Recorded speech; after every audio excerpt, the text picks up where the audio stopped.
Americans believe that today in our country there is unequal application of the law. They believe that because there is.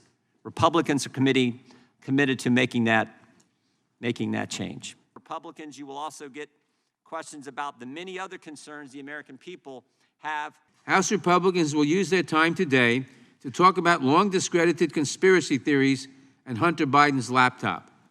They will do it because they care more about Donald Trump than they do about their own constituents. I hope my colleagues will see reason and at least attempt to work with the Attorney General in good faith. Sadly, on the other side of the aisle, reason and good faith seem to be in short supply. In any event, Mr. Attorney General, I thank you for your testimony and thank you in advance for your patience. That the testimony you're about to give is true and correct to the best of your knowledge, information, and belief, so help you God. And our job is to uphold the rule of law. That means we apply the same laws to everyone. There is not one set of laws for the powerful and another for the powerless, one for the rich and another for the poor, one for Democrats and another for Republicans, or different rules depending upon one's race or ethnicity or religion. Our job is to pursue justice without fear or favor. Our job is not to do what is politically convenient. Our job is not to take orders from the president, from Congress, or from anyone else about who or what to criminally investigate. Our job is also to protect civil rights. That includes protecting our freedom. I am not the president's lawyer. I will add, I am not Congress's prosecutor.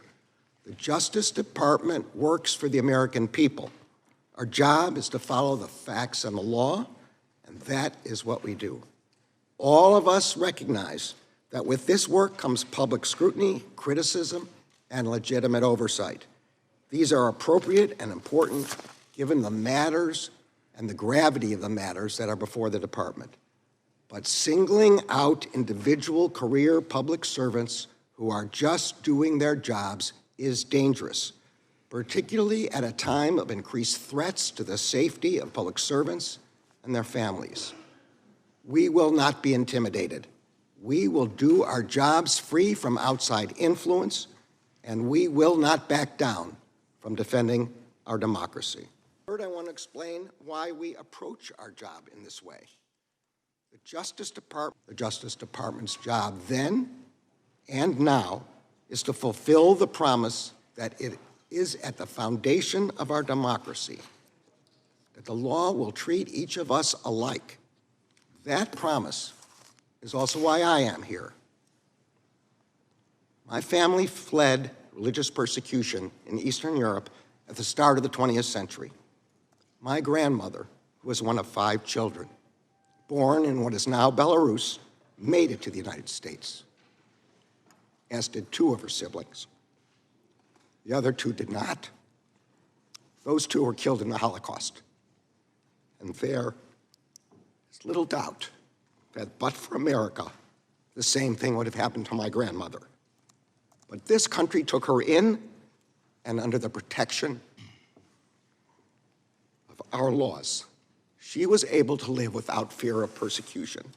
That protection is what distinguishes this country from so many. The overwhelming majority are career public servants, meaning that they were not appointed by the protection of law. The rule of law is the foundation of our system of government. Repaying this country for the debt my family owes, for our very lives, has been the focus of my entire professional career.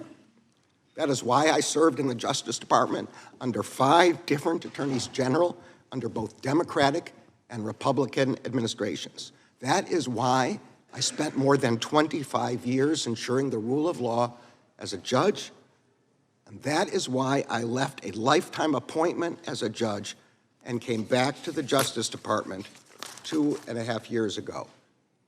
And that is why I'm here today. Mr. Attorney General, you were right. America is the greatest country ever, and we on this side, I know, are very concerned